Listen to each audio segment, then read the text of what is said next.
Hey everybody, it's Aluna Michaels, Esoteric Astrologer, coming at you to talk about the events of November 2018. There is a Mercury retrograde this month, which some of you get nervous about, but remember, we can always handle those Mercury retrogrades. And let me tell you the dates of that. Mercury will go retrograde. Oh, look, I didn't write the date down. I wrote the degree. It's going to be, let's say, the 16th of November, and 16th, 17th. And it's going retrograde at 13 degrees of Sagittarius, if that means something to you. And it will go backwards until December, about the 5th. And it's going to go back to 27 degrees of Scorpio. Some of you like to know, when was it 27 degrees of Scorpio before it went backwards? Well, that was the last few days of October, like the 27th. Interestingly, 27th at 27 degrees. What's interesting, and this is the theme I want to work here, is that when Mercury was at that 27 degree Scorpio point, which is part of the retrograde pattern, the planet Jupiter was right there. So we had Mercury close to Jupiter. So Mercury's our thinking, Jupiter is a lot of something, but Jupiter also at the point where it's about to change signs, and even Jupiter is connected to Sagittarius. And so Jupiter's about to go into its own sign, and it makes this Mercury connection at the end of this Jupiter cycle, if you will. And there's a lot of aha moments possible there, because Scorpio itself is about digging for the answer. When Jupiter itself gets about to renew itself in its own sign, there's a real fresh quality to that, okay? So that Mercury retrograde is going to be really positive in the sense of, looking at obsessions and compulsions, because Mercury's your thinking and Scorpio is that over and over and over and over. And the Jupiter can make something kind of so out of proportion. We think of Jupiter as a fun planet, but it's, it can get very overinflated or too much of a good thing. So during this retrograde, you could be thinking about that. Where do I think too much? Or where do I feel overattached? Or maybe where you feel helpless, but you do have a sense of power.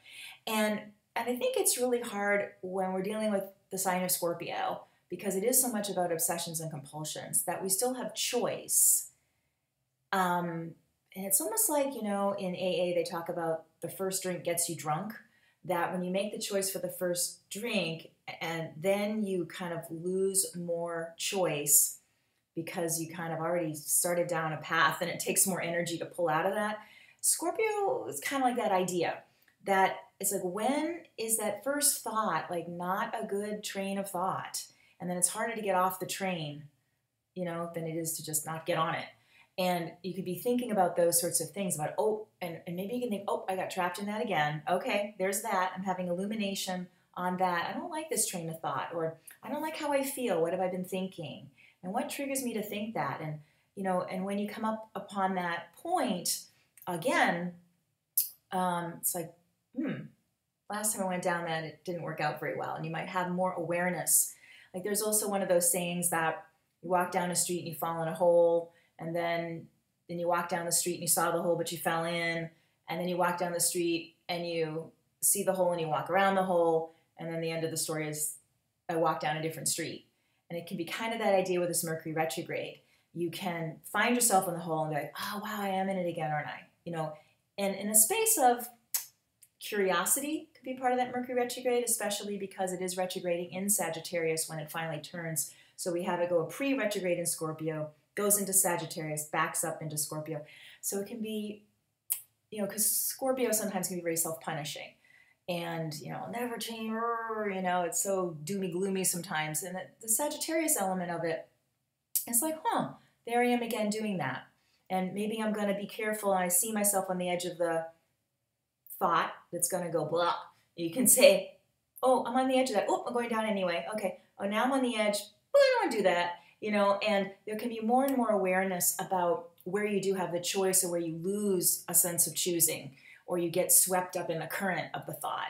And kindness to yourself when you get swept up and sort of crawl out of it and say, okay, hey, this isn't a good train of thought. So there can be a lot of awarenesses around that during this month. Now, speaking of Jupiter, yay, Jupiter's changing signs, which is always fun. Jupiter's going into Sagittarius, like I said, and Jupiter always stays in a sign for a year, for 12 months. So it's going in on the 9th of November, and it'll stay there till next fall. So that's just in general. For Sagittarians, it's terrific because it's like your own sign, and Jupiter's so happy and positive. I said it can be overinflated sometimes, but generally for a Sagittarius, when it goes in, it's like, oh, like I feel like myself. You can set, anybody, not just Sagittarians, can set goals, feel really refreshed about spirituality, optimism, travel, be more tolerant with people, things of this nature. So that's a nice positive point there for the month, that is just sort of a little celebration when Jupiter changes signs. And let's see, let me talk about the full moon we're going to have right at Thanksgiving. This is sort of interesting way back with Jupiter. So full moons can always be, you know, emotionally extreme. It can be super fun too. So your Thanksgiving could be super fun because it's the sun in Sagittarius, the moon in Gemini, talking fun. That could be fun, seeing people you haven't seen in a long time and coming into town or traveling, whatever you're doing. But the Jupiter's also there, which can overinflate things. So, well, one of the things, if you can eat too much, that's pretty dumb to say on Thanksgiving, but watching out for eating patterns, or just seeing where you could, especially with family, make a choice to be positive, or appreciating your family, or even thinking about, like, because that full moon, again, can make people a little edgy because the moon's in Gemini. Of course, it's full moon anyway, is edgy. But maybe thinking about your family as like it's a sitcom, or even if it was a tragedy, I guess you could think you're watching a film and sort of distance yourself and having compassion for what's going on, or having, try to find some humor in how, oh, this is happening again, or this one's doing that, or this one's so quirky, instead of they drive me crazy, So that combination of the Jupiter with the Gemini moon, the Sagittarius sun could be more playful and kind of allowing that to be playful. But watching for the overeating, gossiping with the moon in Gemini, and thinking, does this make me feel good to, this one's doing that, blah, blah, blah, with your other cousin or something, instead of saying, we're a bunch of quirky people together or something. And trying to see that maybe the kooky sweetness in the family dynamic, so you don't take it out with overeating or over talking. And also there can be the birth of a lot of good plans. So that Jupiter going into Sagittarius is like everything, and that full moon could be like, well, maybe not everything, but what would be the best thing to run with right now? And making a plan, not just an idea, because Jupiter's great with ideas, but that full moon could be, what's a good, of all these ideas, what's the strongest idea, and what can I do to start working on one of those ideas? And so you feel like you're not just thinking and not doing.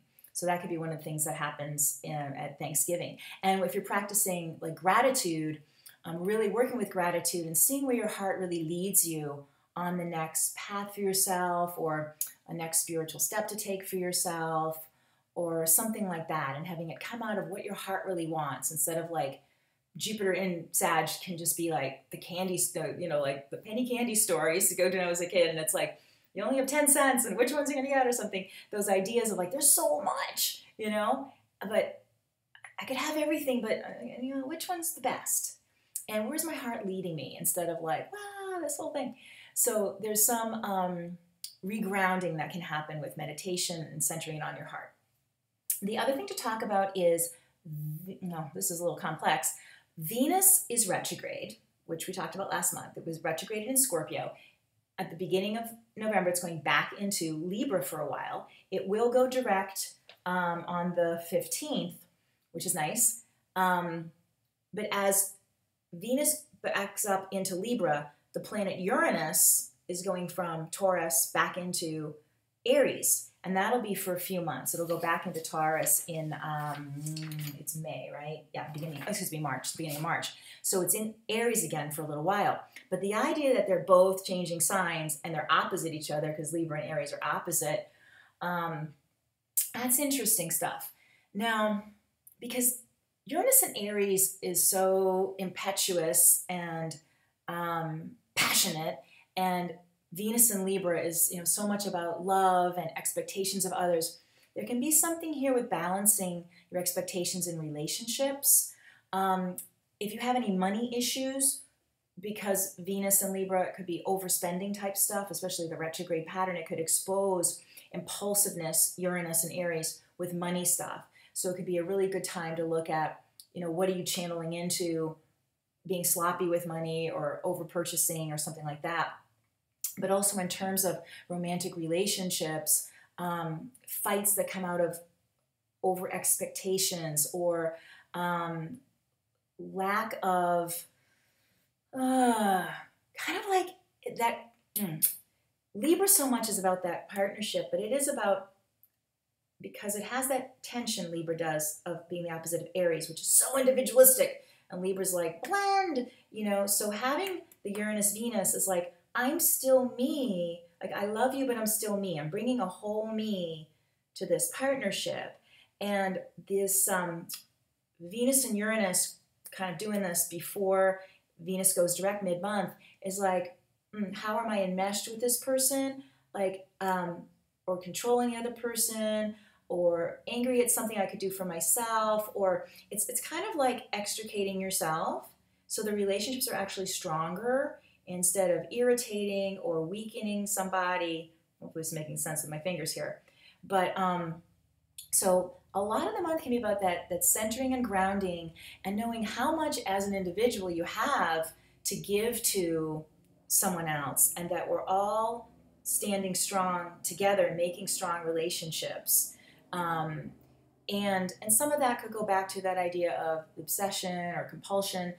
Another thing with the Mercury retrograde in Scorpio, when that partly it's in Scorpio, is old resentments toward people and saying like, when can I just drop this, or when can we sort of have a reset in the relationship and let the past go and see that person with fresh eyes, like if you just met them and you're learning about them again, as opposed to, I've been with you 10 years and you do that, you always do that, or I'm mad at you, did that.